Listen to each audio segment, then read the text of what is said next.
예, 안녕하십니까. 승선이라 송건 목사입니다. 이 스카이 72 골프장 강제 집행 충돌로 인해서 이 현행범이 체포도 되어지고 또 이 아주 전쟁을 방불케 하는 이런 이제 대치 상태가 되어진 것이 내용이 어떻게 되어진 것인에 대해서 말씀을 드리도록 왜 보수 또 단체가 거기 가서 같이 이렇게 할 수밖에 없었느냐 뭐 이런 내용이며 내용에 대해서 알아보고 그 좀 더 자세한 내막에 대해서 이성희 변호사와 또 신의 한수 신혜식과 대담한 것이 가장 좀 핵심적인 깊이가 있는 건데요. 한번 영상을 또 함께 알려드리도록 자, 여기에 이렇게 소화기를 뿌리고 물을 뿌리면서 자, 이렇게 실려나가는 사람도 있고 됐는데요. 이 17일 아침에 스카이 72 골프 클럽 정문의 강제 집행을 위해서 집행관실이 고용한 이제 집행 인력과 이 막기 위해서 보수단체 등 임차인들과 이렇게 고용한 용역업체 직원의 대립으로 전쟁을 방불케 했다 그렇게 말하고 있습니다. 이제 그 아침 8시부터 식당 등을 운영하는 이제 임차인 쪽에 500여 명 500여 명에 고용해서 이제 막고요. 이거를 이제 반대 집회를 벌이면서 이제 집행관이 강제 집행을 이제 막는 이 집행관을 향해서 소화기 분말도 이제 살포하고요. 이제 기침을 하면서 이제 현장을 벗어났는데 상황이 진전되면서 이렇게 여기 이제 임차인이 공동 점유하고 이제 공동 점유하고 있는 것이다 이렇게 주장을 하면서 앞으로 강제 집행은 이게 임차인 시설에 대해서 강제 집행이라고 이렇게 변호사 측은 이제 말하면서요. 이의 신청을 다시금 내겠다 다시금 또 했습니다. 이에 이제 집행관 쪽은 원고 성소 판결을 났기 때문에 채무자 그러니까 스카이 72는 마땅히 원고에게 부지를 넘겨줘야 된다. 그래서 부지는 사실은 그게 이제 공사 측이기 때문에 또 아니다 이런 이제 말도 있고요. 이렇게 해서 두 차례 이야기를 나누지만 차이를 못 좁히고 9시 30분께 용역 600명을 동원해 저지선을 뚫고 마침내 진입을 이제 시도를 해서 뭐 물과 분말 뿌렸지만은 뚫려고 말았습니다. 이렇게 오전 이제 9시 이제 50분께 이제 또 클럽하우스의 건물 그 집행관들이 진입을 시도했지만은 여기서는 이제 뚫지를 못했습니다. 이제 문을 잠그고 또 임차인들의 저지가 강해가지고 이제 바다 코스가 마침내 이제 거기 가서 말뚝을 세우면서 부지에 대한 집행을 이제 마무리했다. 하늘 코스 같은 데는 부지를 비롯해서 임차인의 반발로 강제 집행이 이루어지지 또 못했습니다. 이렇게 해서 이게 이제 다음에 법원 쪽과 협의를 해서 다시 강제 집행을 하겠다. 이렇게 해서 이제 완전히 해결되지를 못하고 이렇게 맞서서 했는데요. 자, 이것이 왜 이렇게 오랫동안 자, 여기는 배후가 있다는 것입니다. 아직 이제 언론에서는 왜 대법원까지 판결이 난 성소가 된 건데 왜 이렇게 반대를 하고 가로막느냐. 자, 여기에는 4천여 명이나 되는 안에 뭐 식당이며 또 캐디며 또 여러 그 연습 골프장이며 수많은 많은 이제 사람들이 생계가 걸려 있는 문제가 있고 이제 거기는 어떻게 대책을 해주기 전에 이게 이제 배후에 어떤 것이 있는지 자 여기가 중요한 부분입니다. 자 여기에 여기에 이제 대화하는 이성희 변호사가 이제 그 업체의 시설 쪽에 변호인으로 이제 맡고 신혜식 대표는 이제 구국본의 또 시민단체로서 이제 이렇게 참여를 하게 됐는데요. 또 왜 우리가 지켜야 되는지 모르시는 여기에 대해서 말이에요. 그래서 저희가 방송을 했지만 좀 네. 더 자세하게 말씀을 부탁드리겠습니다. 네.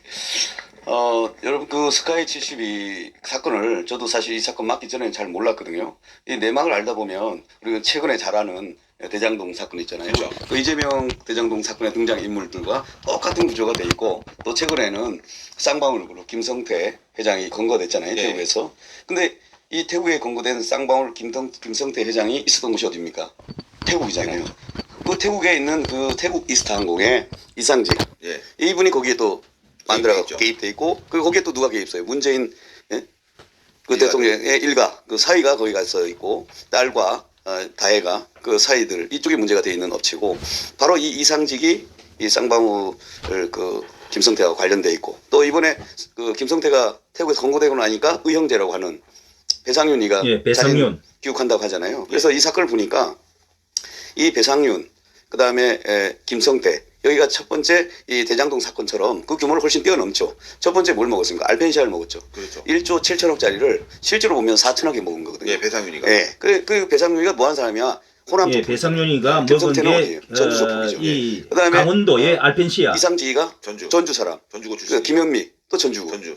이 전부 다. 그다음에 추미애 국토부 장관입니다. 남편이 김영민. 전주 사람이고 예. 그다음에 전주 사람, 전주 저희가 사람. 남부지검장 했던 심 검사장이 예. 또 전주구 출신이에요. 지금 인천으로 와 있습니다. 인천으로 와서 심우정 말고요. 아, 예, 아, 그러니까, 다른. 예, 그러니까 남부지검장을 갔다고 했는데 거기도 결국 대검의 마약 조직 부장을 했어요. 예. 마약 그러니까 조직. 김성태랑 너무 잘 아는 아. 그런 관련이 있는데 특이하게도 이 전주 조폭들과 이들이 알펜시아를 먹었죠. 그 다음에 국내 최고의 명문 호텔인 하얏트를 하얏트. 또 먹었잖아요. 예. 그 다음에 그때 먹은 게 바로 이 스카이 70이에요. 근데 이 스카이 72 사건을 또 따져보면 하얏트 문재인 정부가 호텔까지. 제일 충분히 장난친 게 뭐냐면 인국공의 비정규직을 정규직으로 한다라고 하면서 사람들의 마음을 끌어당겼잖아요. 예. 그 빌미로 하면서 누굴 대면 김현미를 국토부 장관을 집어넣었잖아요. 예. 그 다음에 그 밑에 누구입니까? 구본아이라고 해서 그 차관이 전주구 사람이잖아요. 그 사람도 거기에 인국공 사장으로 와가지고 둘이서 이것을 이 스카이 71을 빼들어가기 위해서 그 입찰 조건을 무리하게 바꾸고 그 다음에 이건 상식적으로 있을 수 없는 일이죠. 그 다음에 두 번째 이들이 소송 중에 단전 단수 조치를 했잖아요. 예.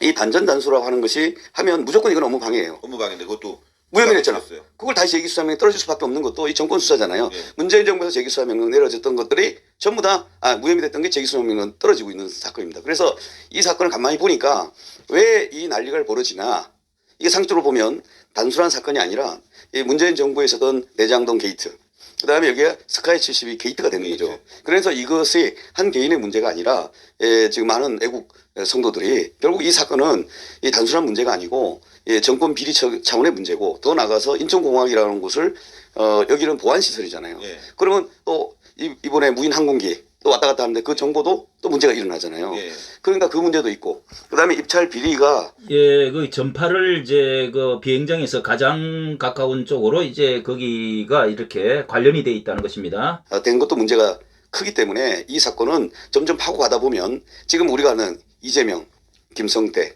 그다음에 이상직, 배상윤 그야말로 대한민국이 참 비참한 게 이게 조폭공화국이 된 것 같아요. 아, 자, 알펜시아도 보면은 네, 강원도에서 네. 정말 1조 6천억 원 이상 들여서 만든 거를 거의 절반 가격에. 근데 거기도 회원권 빼고 나면 네. 결국은 4천억밖에 안 되는 거예요. 와. 그러니까 결국은 뭐냐 4천억 또 뭐야 또 파이낸스 4천억을 일으키면 4천억으로 그야말로 거의 자본 없이 먹는 거예요. 그러니까 그 국가가 갖고 있던 아니면 공공기관이 갖고 있던 뭐 어떤 도가 갖고 있던 이런 것들을 아주 그냥 손쉽게 주인 없는 것들을 뺏어가듯이 뺏어갔다. 이게 이제 큰 골격 중에 하나고 일단 이제 큰 틀을 이제 말씀해 주셨는데 뭐 김성태 뭐 등등등 뭐 자 이번에 이 스카이 72와 관련돼서 많은 사람들이 의심스러워하는 게 이제 입찰 비리다. 네. 예, 입찰 비리. 네, 특히나 이 스카이 72가 72홀 중에 하나는 하늘 코스가 있고 또 바다 코스가 있는데 하늘 코스 같은 경우는 입찰 요율제로 해갖고 금액도 아닌 116%. 116%. 그러니까 내가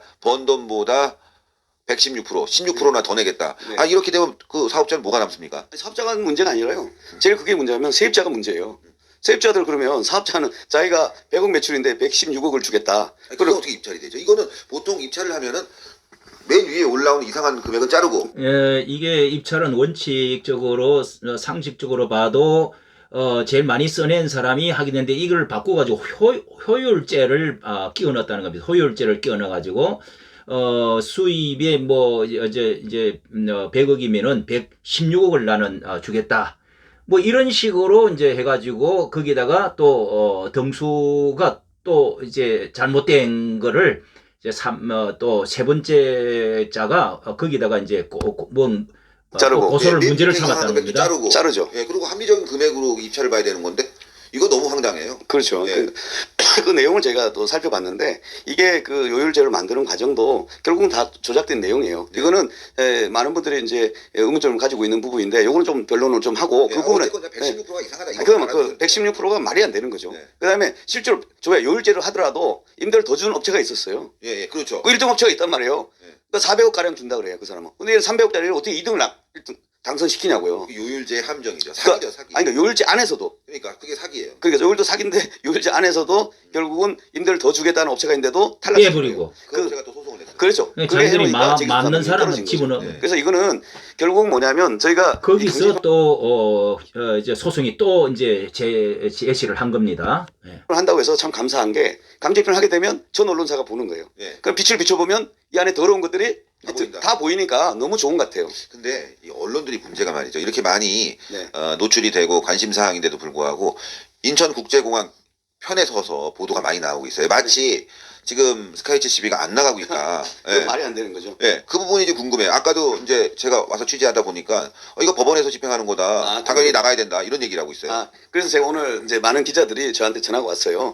법대로 하는데 안 나가냐? 그래서 안 나가는 게 아니라 자 그것은 뭐야? 행정소송을 한 거예요. 그야말로 인천공항공사가 스카이 70을 상대로 계약 기간이 만료됐냐 안 됐냐 이래갖고 행정소송을 제기한 것 뿐이에요. 그것만 제기해가지고 결국은 계약 기간이 끝났다고 해서 가져갔어요. 뭐 거기까지 괜찮아요.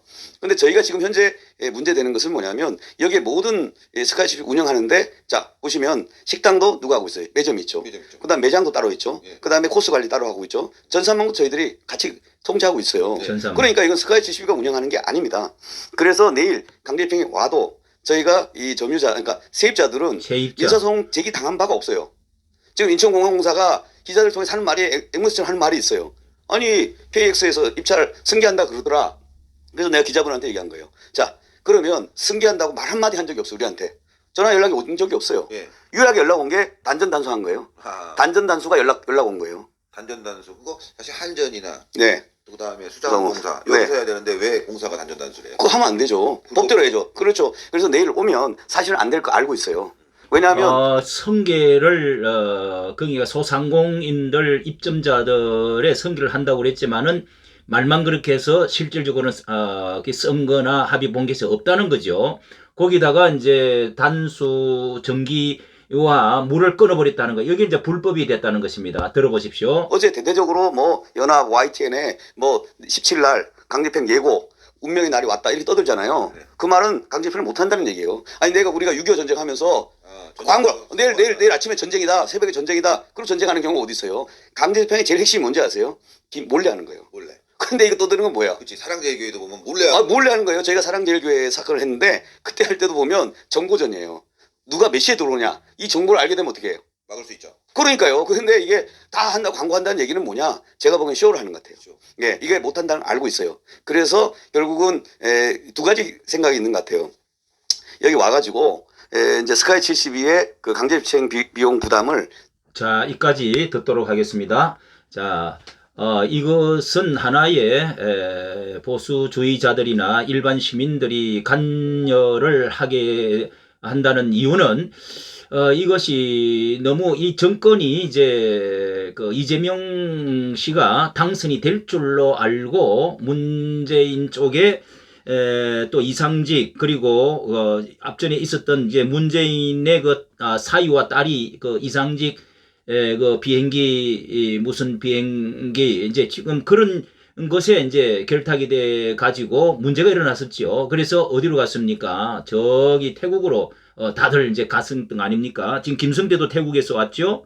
배상윤 같은 경우도 그렇죠. 같이 의행제를 맺어가지고 이게 다 한 팀, 문재인부터 시작해서 국토부 장관까지 다 이게 이제 전주 사람들이라는 겁니다. 전주 이렇게 해서 뭐 남부지검장까지 맡았던 이렇게 이제 그 심금 사장까지도 이렇게 이제 전주 사람들이 이렇게 다 됐다는 겁니다. 이런 데서 불합리하게 이게 불법적으로 합리적인 아닌 방법으로 넘겨주고자 그 KH에다가 이제 넘겨주기로 관련된 사람들에게 넘겨주기로 이제 작정을 한 것에 여기에 이제 김성태 이 전주 조폭 또 이렇게 배상윤 뭐 이런 거 추미애 남편 전주까지도 이렇게 뭐 이런 같은 사람이라고 그러는데요. 자, 이게 얼마나 여러분 알펜시아라든지 또 하얏트 호텔까지 이런 것을 점령해서 이제 이렇게 손에 넣는다는 거, 뭐 이런 것들이 이 정권의 앞전 정권에 있어서 이 정권이 바뀌고 나니까 이게 이제 좀 비틀어졌다는 것입니다. 마음대로 안 된다는 걸 이게 이제 덜 통이 났다. 이런 정도를 내막을 보면 심각한 문제라는 거. 이걸 그냥 이제 윤석열 대통령과 또 한동훈 법무부 장관도 이런 것을 그냥 둘 수는 없다 하는 것을 이게 이제 엄청난 그 돈이 배후에 이렇게 걸려 있기 때문에 그렇습니다. 요까지 좋아요, 구독 눌러주시면 감사하겠습니다. 감사합니다.